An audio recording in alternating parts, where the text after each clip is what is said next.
I know most of you guys believe what you're taught in schools. You just believe it all your life without even questioning it. But it's time to use common sense, okay? So the earth spins at roughly 1,000 miles per hour. That is fast. But not only that, the earth spins around the sun at 67,000 miles per hour. That is a lot of spinning. That is speed right there. And we don't feel nothing. So with that theory, what goes up must come back down. Waterfalls are a great example. You see how the water is falling down? And yet, when we look at the ocean, the water is stationary. It's not moving. It's not falling. And the only way water can be stationary is if it is on a flat surface contained. This is what the earth looks like. Water cannot stick to a spinning ball. Now, we are taught in schools that this is what the earth really looks like. But it's been admitted that this is not a photograph, but a sophisticated visualization. As realistic as it looks, the data has been stitched together and applied to the surface of a digital ball, then modified in Photoshop. It's a fake image. Now, this is one of the photos that NASA released in 2022. So they can take pictures of the fucking galaxy and nebulas and all that. And yet they can't take a picture of the full Earth. Just turn the fucking camera around. I don't get it. We should all know at this point that NASA is full of shit. Just look.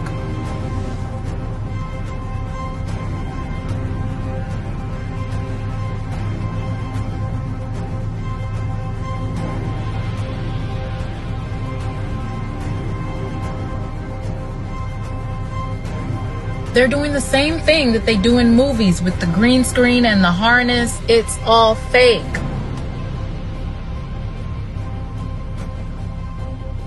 Now, I'm not even going to get into the fake moon landing, but this right here is an actual document that was released by NASA. NASA.gov. You can go look this up yourself. In this document, they discussed creating an aircraft that can fly in a stationary atmosphere over a flat, non-rotating Earth. Now, why the hell would NASA create an aircraft that can fly over a flat, non-rotating Earth?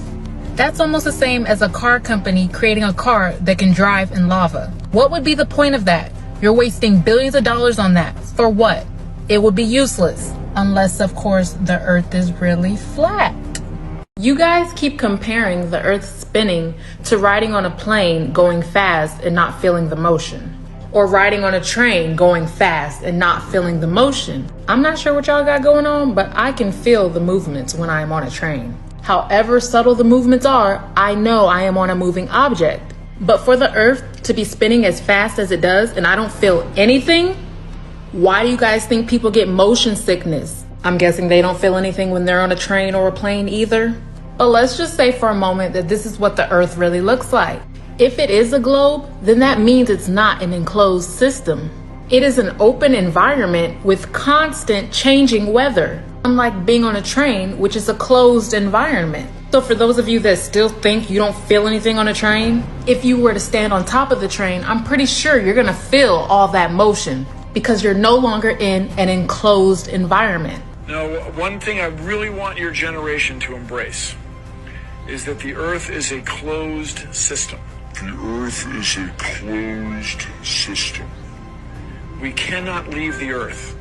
There's no place to go. If the Earth is really spinning like they say it is, then it would be common sense to think that if a helicopter went into the air and hovered in one spot, its destination should just come to the helicopter. When it lands, it should be in a whole different location if the Earth is really spinning. So our good old trusted friend Google told me that NASA was founded by Dwight D. Eisenhower. I'm not buying it. So when I type in who is the real creator of NASA, Wernher von Braun pops up. The same name that I saw while walking today. So upon further research, I discovered that von Braun was cool with Walt Disney. They actually worked together on several projects. And Walt Disney has his own rabbit hole of conspiracy theories, okay? A bam. But what really stood out to me was that on Wernher von Braun's gravestone, he had the Bible verse Psalms 19:1. The heavens declare the glory of God, and the firmament sheweth his handiwork. I'm telling you, we're in a dome right there, and there's so many other domes. And Walt Disney knows it too. They're just like throwing it in our faces, y'all. So at this point, we can agree that NASA was founded on BS. Space isn't real. This is an actual photo from space on the NASA website. Where are the stars? You can't tell me this doesn't look fake. Like, I could have made this in Photoshop, honestly. So this map right here is called the Gleason's map. It was created in 1892. And as you can see, there is an ice wall. They knew something we didn't know. Okay, as you can see, there's an entrance or exit right here, and there's an entrance or exit right here at the top. But do you honestly believe they're gonna let us leave? No, they're not. This ice wall was built to keep us from discovering the lands beyond it. Okay, so in the next video clip that I'm going to show you, German submarines actually were traveling back and forth to Antarctica. And one of the admirals in charge of that expedition said something really shocking. Эстафету принимают морские волки фюрера подводных лодок адмирала Карла Дёникса. За 3-9 семей к берегам ледяной Антарктиды скрытно направляются немецкие субмарины. А через некоторое время Дёникс роняет странную фразу. Мои подводники обнаружили настоящий землю. So tell me, what do you think he found, y'all? Like, what would be paradise? Discovering other lands would be fucking paradise, because anything is better than Earth. Honestly, Earth is ghetto. Now, the next video clip that I'm going to show you is further proof that this ice wall was built. This ice was not always there. It was put there. Watch. Без сомнения, сотрудникам АННРБ была известна удивительная карта, обнаруженная историками в 1929 году. Карта эта создана в начале 16 века прославленным турецким адмиралом Пири Рейсом. Поражает то, что на ней подробнейшим образом нанесен северный берег Антарктиды. И это за 300 лет до официального открытия этого континента. В заметках на карте адмирал сообщает, что он составил ее по многочисленным источникам, некоторым из которых было не менее 3000 лет. Но самое загадочное в другом. Береговая линия Антарктиды изображена без ледяного покрова. And that map was studied by experts who said that it was fucking an accurate depiction of the coastline of Antarctica. That map was created like hundreds of years before Antarctica was even discovered by us. How is that possible? Antarctica did not always have ice. The ice was put there to cover up and hide. We need to wake the fuck up. In 1962, the government performed Operation Fishbowl. They sent a bunch of nukes up into the air. What is the point of sending nuke after nuke after nuke into the air? They were trying to break the firmament. And look at the name, Fishbowl, Operation Fishbowl. They are literally telling us in our faces, and yet we still don't believe. So, who is this guy? His name is Auguste Piccard. He is a Swiss physicist and inventor that is known for his record-breaking hydrogen balloon flights, in which he studied the Earth's atmosphere. So what do you guys think his observations were? It seemed a flat disc with an upturned edge. That upturned edge he was talking about? Yeah, that's the ice wall. Now take a long look at this picture right here. Just take a mental photograph.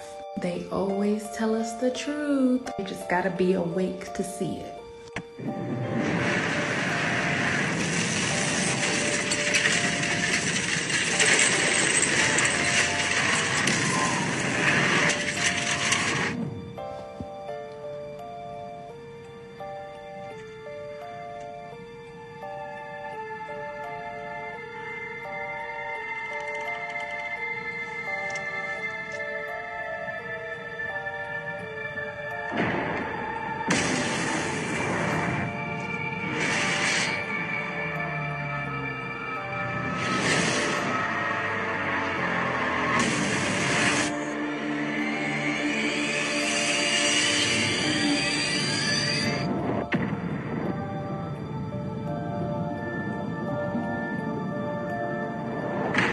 If the Earth is flat, how come all the other planets are round?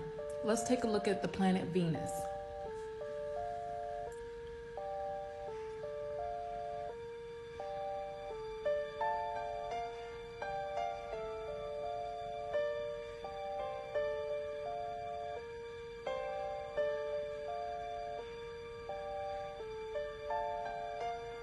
Now this is a simple experiment you can do at home with water. Looks very similar to the planet Venus, doesn't it?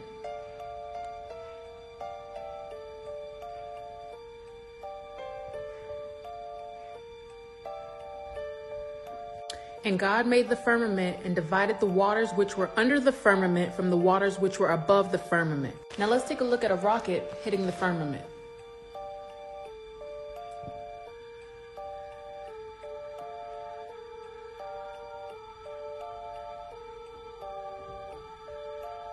Now doesn't this look familiar? As above, so below. Water cannot make this shape. Sea level, not sea curve. Now, there are some people who believe the firmament is made up of a dense material similar to this. And then I looked, and there was water lapping against the shoreline. This band was a ring of mussels. And inside the ring of mussels was a lake. And it's like, wait a minute, I'm already underwater. We went out over the water in this lake and tried to descend in it and bounced off. It was so super saline and dense that the submarine couldn't go down in it. We literally bounced off, and as we bounced off, we sent ripples heading back to the shoreline. Now the guy who made that video's name is Mike DeGry, and after that video aired, he mysteriously died. Could the lake he found underwater be the firmament to another world underneath? As above, so below, right? But from his video, we know that that lake was unpenetrable. Now, other people believe the firmament is made up of sky eyes. YouTube sky eyes, if you're not familiar, it's really interesting. And above the firmament that was over their heads was the likeness of a throne as the appearance of sapphire stone. Sapphire is this color, guys. When trying to drill a hole through the sky eyes, scientists noticed that the hole closed back up. It didn't melt like regular ice. Now, Elon Musk has a company called the Boring Company. He named it that for a reason. Doesn't want people to pay attention to it. He'd rather you pay attention up in the sky at SpaceX. Space isn't real. And I believe he's using this company to try to figure out a way through the firmament. And let's not forget about rainbows, how they make the shape of the dome firmament, and how the firmament gives a inverted reflection. See how the purple's at the bottom here and at the top up there? Evil ideas out of your head. Clear the way for new ideas. Clear the way for new ideas, he said. They want to re-educate us with lies to make us docile, easier to control. This globe Earth wasn't always a thing. You today? 102. 102. So you were born in 1918. 1918. And we were just talking, and I asked you what shape the Earth is, and what did you say? What were you taught in school in elementary school? I was taught in school that the Earth was flat. Partridge indeed. If the boy goes about saying the world is round, they'll take him for a lunatic. The world is round? Yes, that's right. And it also goes around. You mean it'll be round someday? No, it's round now. Man will discover this in centuries to come. Now, this movie was created in 1963. And when did we land on the moon and get pictures of the round Earth? In 1969. That is predictive programming 101. Did you notice any curvature while we were up there? Curvature? No. No? There's no curvature? It's just all flat. What's up, pilots? Is the Earth flat or round? Flat. Thanks. I'm with you. It's time to wake up, y'all, for real.